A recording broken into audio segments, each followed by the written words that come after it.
એક ભારત શ્રેષ્ઠ ભારત અંતર્ગત બિહાર દિવસ 2025 નિમિત્તે ભારતીય જનતા પાર્ટી વડોદરા શહેર અકોટા સ્ટેડિયમ ખાતે સ્નેહ મિલન સમારંભનું આયોજન કરવામાં આવ્યું। વિગતે વાત કરીએ તો બિહાર દિવસ દર વર્ષે 22 માર્ચે ઉજવવામાં આવે છે કે જે 1912માં બિહારને બંગાળ પ્રેસિડેન્સીથી અલગ કરીને અલગ રાજ્ય તરીકે સ્થાપિત કરવાના દિવસની યાદમાં ઉજવાય છે। આ દિવસ બિહાર રાજ્યમાં જાહેર રજા તરીકે માન્ય છે। વિવિધ સાંસ્કૃતિક કાર્યક્રમો, શૈક્ષણિક પ્રવૃત્તિઓ અને સમારોહ દ્વારા ઉજવવામાં આવે છે। ત્યારે વડોદરા શહેર અકોટા સ્ટેડિયમ ખાતે એક ભારત શ્રેષ્ઠ ભારત સ્નેહ મિલન કાર્યક્રમનું આયોજન કરવામાં આવ્યું હતું, જેમાં ગુજરાતના મુખ્યમંત્રી ભૂપેન્દ્ર પટેલ, વડોદરાના મેયર પિંકી સોની, ગુજરાત વિધાનસભાના મુખ્ય દંડક અને રાવપુરા વિધાનસભાના ધારાસભ્ય બાળકૃષ્ણ શુક્લ, સાંસદ ડોક્ટર હેમાંગ જોશી, શહેર ભાજપ પ્રમુખ ડોક્ટર જયપ્રકાશ સોની, સ્થાયી સમિતિના ચેરમેન ડોક્ટર શીતલ મિસ્ત્રી સાથે ભારતીય જનતા પાર્ટીના પદાધિકારીઓ સાથે કાર્યકરો ઉપસ્થિત રહ્યા હતા। આ કાર્યક્રમમાં બિહારના અગ્રણીઓ અને યુવાનો અને મહિલાઓ સાથે મોટી સંખ્યામાં લોકો ઉપસ્થિત રહ્યા હતા। વડોદરામાં આયોજિત આ સ્નેહ મિલન કાર્યક્રમ આદરણીય વડાપ્રધાન શ્રીના એક ભારત શ્રેષ્ઠ ભારતના મંત્રને સાકાર કરતો આજનો આ કાર્યક્રમ છે।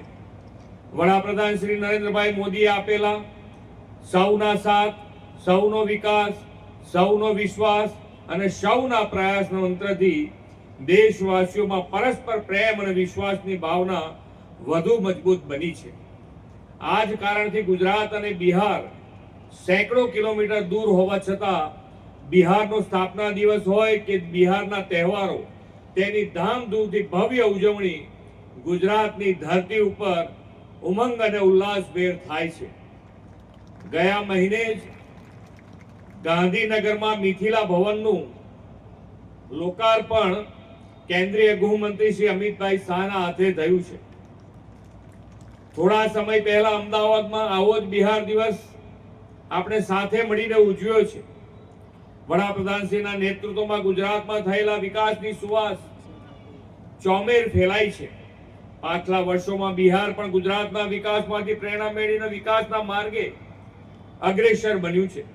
માતા સીતાની જન્મભૂમિ બિહાર તો મહર્ષિ વાલ્મીકીના તપની અને ભગવાન બુદ્ધના જ્ઞાનની ભૂમિ પણ બિહાર જ છે।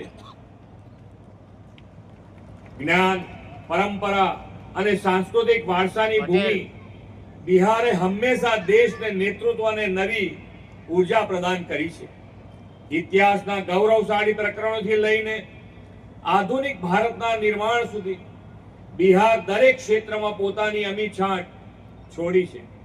આદરણીય વડાપ્રધાનશ્રીના માર્ગદર્શન હેઠળ એનડીએ સરકાર બિહારને પ્રગતિ, સમૃદ્ધ અને આત્મનિર્ભરતાની નવી ઊંચાઈઓ ઉપર લઈ જવા માટે પ્રતિબદ્ધ છે। આજના અવસરે હું બિહાર પ્રદેશના નાગરિકોને સુખ, શાંતિ અને પ્રગતિની શુભેચ્છાઓ પાઠવું છું। ભારતીય ઇતિહાસને ગૌરવ અપાવનારું બિહાર આજે કર્તવ્ય કાળમાંથી પસાર થઈ રહ્યું છે।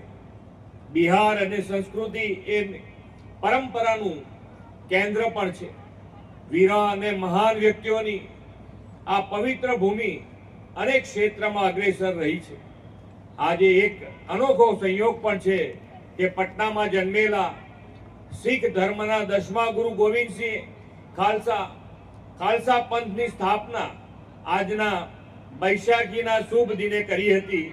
આ અતુલ્ય ભારતનું શ્રેષ્ઠતમ ઉદાહરણ છે। બિહાર અને જ્ઞાન અને વિકાસનું કેન્દ્ર છે, સાંસ્કૃતિક વારસાની ભૂમિ છે। સમગ્ર વિશ્વને શાંતિ અને અહિંસાના પાઠ શીખવનાર બુદ્ધ અને જૈન ધર્મનો વિચારનો પ્રચાર અને પ્રસાર પણ બિહારમાં ખૂબ થયો હતો। આદરણીય વડાપ્રધાનશ્રીના નેતૃત્વ અને માર્ગદર્શનમાં ચાલુ નાણાકીય વર્ષમાં બિહારના મખાના બોર્ડની સ્થાપના કરવામાં આવી રહી છે। મને દ્રઢ વિશ્વાસ છે કે બિહારના રહેવાસીઓ તેમની પ્રતિભા, દ્રઢ નિશ્ચય અને સખત મહેનતના બળ ઉપર વિકસિત બિહાર અને વિકસિત ભારતના નિર્માણમાં યોગદાન આપવાના છે। બિહારની આ પુણ્યશાળી ભૂમિ પરથી જ વિશ્વને લોકતંત્રની અવધારણા મળી હોવાનું પણ મનાય છે। આવા ભવ્ય બિહારના વિકાસ અને વિઝનમાં કેન્દ્રમાં રાખ્યું છે। તેમણે આધુનિક વિકાસ સાથે બિહારના અતીતની ભવ્ય વિરાસતનું ગૌરવગાન કરવાનો પણ સંકલ્પ કર્યો છે। દેશના અન્ય રાજ્યમાં વસતા દરેક બિહારીને બિહારના વિકાસની યાત્રામાં અને વિરાસતની ગૌરવ ગાથામાં યોગદાન આપવાના અવસર વડાપ્રધાનશ્રીની પ્રેરણાથી યોજાતા આવા કાર્યક્રમોથી મળી રહ્યા છે. આપણે આપણી સંસ્કૃતિ, પરંપરા, ઇતિહાસ પર ગૌરવ કરવાની સાથે વિકાસને વેગ આપવાનો છે. સમગ્ર ભારત આજે વિરાસતના ગૌરવની સાથે વિકાસના શિખરો સર કરવાના પંથે છે. તેનું કારણ મોદી સાહેબની વિઝનરી લીડરશિપ છે. એ વિઝનરી લીડરશિપથી જ વિકસિત ભારતનું નિર્માણ કરવું છે. વડાપ્રધાનશ્રીએ વિકસિત ભારતના નિર્માણમાં દરેક રાજ્યને યોગદાન આપવાનું આહવાન કર્યું છે. તે માટે આપ સૌએ વિકસિત બિહારથી વિકસિત ભારતના નિર્માણનો સંકલ્પ કરવાનો છે. બિહારની સંસ્કૃતિને વધુ ગૌરવ અપાવવા માટે બિહારમાં મોદી સાહેબના નેતૃત્વમાં ભાજપ એનડીએને મોટા પ્રમાણમાં આશીર્વાદ આપવાના છે. આપ સૌ તે માટે સક્રિય અને સેવારત બનશો એવા વિશ્વાસ સાથે વિરમું છું. ભારત માતા કી જય. વંદે માતરમ. જય જય ગરવી ગુજરાત.